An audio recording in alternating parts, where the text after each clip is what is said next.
Este fue un viaje programado con mucho entusiasmo.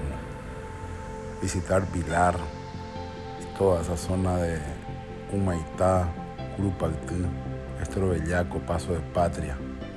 Mucho pensamos en ver qué cocinar, sin embargo, terminamos decidiendo que no íbamos a trabajar absolutamente en nada más que no sea solamente viajar, mostrarles a ustedes y disfrutar cada uno de los lugares que ya hemos visitado en otras ocasiones, pero que nunca está de más recordarles cuáles fueron los lugares por donde han quedado baños de sangre de paraguayos defendiendo lo que ellos creían iba a ser la tierra de sus hijos, de sus nietos y de sus próximas generaciones, hasta que llegamos a este momento coyuntural de nuestras vidas, donde somos nosotros los que deberíamos, con toda seguridad, seguir el legado que nos dejaron ellos de prácticamente morir por ver una patria mejor.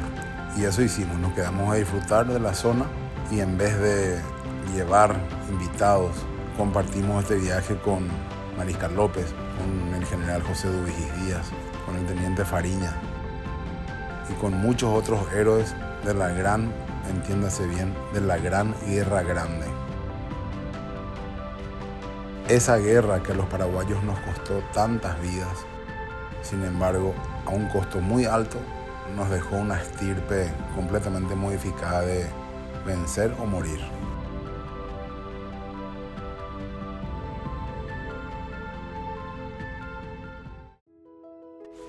El camino hoy ya es corto.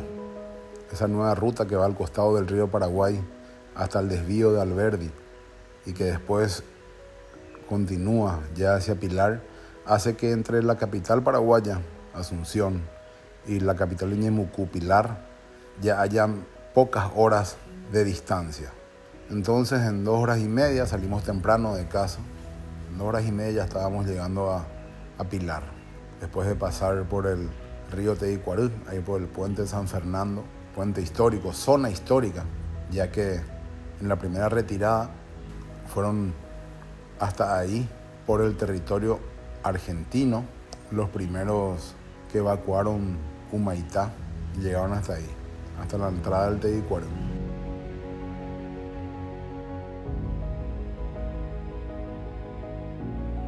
Por supuesto, al llegar a Pilar siempre mandamos mensajes a todos nuestros amigos, como invitándoles a abrazarnos, a reencontrarnos.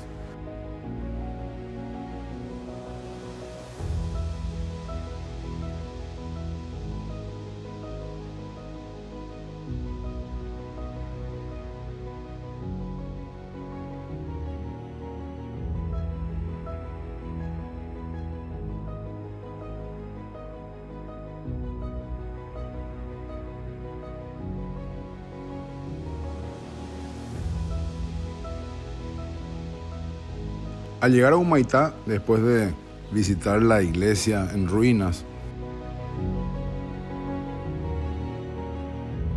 aquella que fue bombardeada durante 6 meses por los aliados desde una ubicación donde podían sus balas de cañón llegar hasta la iglesia,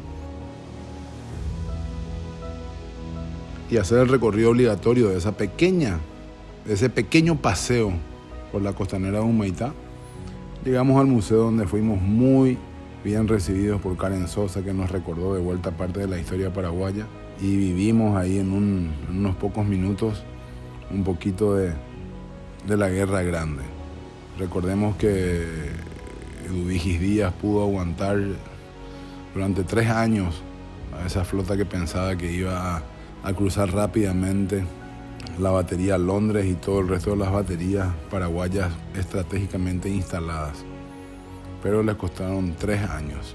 Luego después los acorazados, en una creciente y de madrugada, aprovechando que las cadenas que se habían puesto para frenar los pasos de los acorazados quedaron completamente hundidas y ya no se pudo tensar.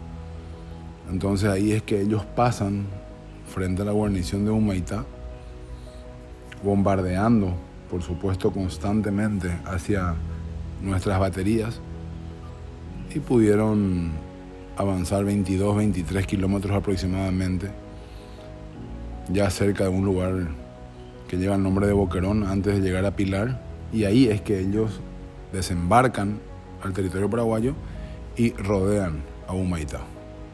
Ahí nos bañamos de historia, cosa que siempre ocurre al llegar a Humaitá, y continuamos camino. Llegamos hasta la entrada a Curupaytí. Decidimos pasarla dejando a nuestra izquierda el lugar donde había estado el banco de sangre y el Licual López, y prácticamente ya ahí nomás encontramos el famoso Estero Bellaco.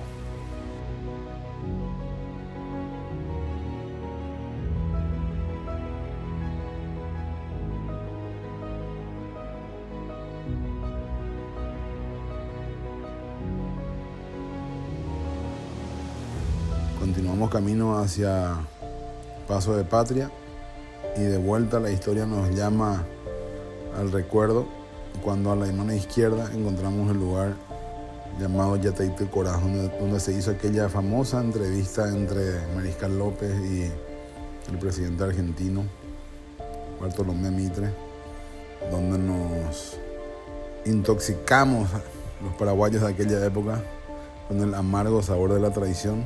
Pero en fin, no vamos a entrar en discusiones ya de tantos años, pero tampoco las vamos a olvidar.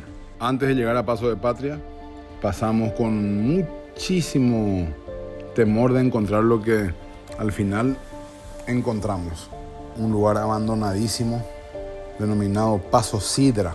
El Paso Sidra era el primer camino que había entre Estero Bellaco y Paso de Patria, por donde el general Brugués pudo hacer la retirada, y hoy, sin embargo, está completamente abandonado. Eso es lo que hace que nuestro corazón siga latiendo tan fuertemente como paraguayos, porque si nosotros no somos los encargados de reivindicar la historia, dejando monumentos realmente emblemáticos, no estamos colaborando con nada con los que vienen más adelante. Al llegar a Paso de Patria, lo primero que hicimos fue levantar el dron, mostrar un poquito la ubicación del pueblo, la cercanía o lejanía del río, y llegamos hasta el museo.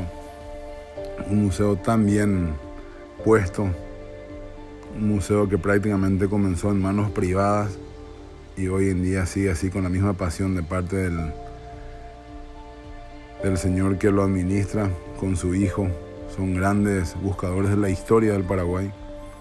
Y tuvimos la suerte de encontrarnos con el arquitecto Jorge Rubiani y con todo un gran grupo que venía de Asunción en búsqueda también de poder coronar el corazón con la historia paraguaya, con la gran historia paraguaya. Fue realmente un regalo al alma de un enamorado del Paraguay, como es mi caso y como el caso de mucha gente, habernos encontrado y saber bien que no somos los únicos que viajamos cortando tierras del Paraguay para reencontrarnos con la historia. Fue realmente maravilloso. La batalla de Tuyutí, librada en mayo de 1866, que fue un ataque con un grupo gigante de soldados paraguayos hacia el campamento de los aliados que estaban instalados justamente en el lugar que lleva el mismo nombre, Tuyutí. Fue una de las batallas más grandes que hubo en América del Sur hasta hoy en día. Duró pocas horas y tuvo una baja de parte de los aliados y de parte de los paraguayos enormemente grande. Fue una victoria de los aliados, y esa batalla tan importante, una de las más importantes de la Guerra Grande, fue quizás lo que marcó el curso de la guerra, que le pone a Paraguay en una situación de aprieto. Nunca más el ejército paraguayo pudo reunir una cantidad de tropas como la que reunió para esa batalla. Un lugar sagrado donde hay que recorrerlo en silencio, conociendo la historia verdadera del Paraguay.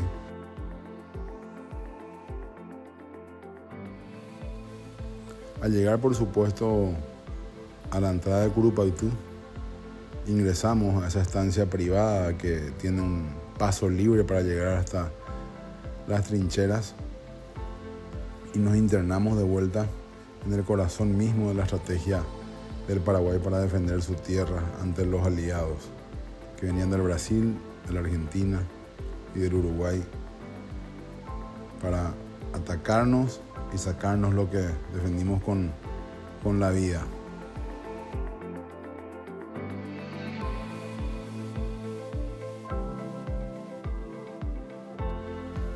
Las trincheras están ubicadas más o menos a 200 metros del río. Habían 2 trincheras y acá en el lugar se puede apreciar demasiado bien cómo estaban armados los ataques y cómo estaban armadas las defensas. Recorrí, me di vuelta, imaginé, cerré los ojos y me situé con mucho respeto dentro del griterío, el llanterío y los ruidos de los balazos y estocadas de sables, bayonetas entre los soldados extranjeros y los paraguayos. Venir acá es tomar silencio ante nada, leer, disfrutar, conocer y contar. Curupaytú es otra cuna de la historia del Paraguay.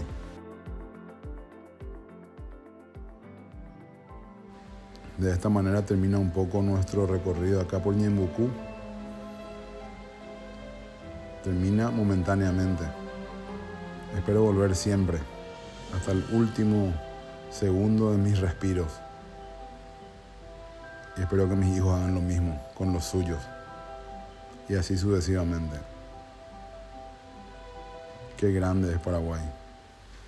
Y qué bien se siente tener en el latido, en cada uno de los latidos de nuestros corazones, a este gran país presente, latiendo dentro nuestro.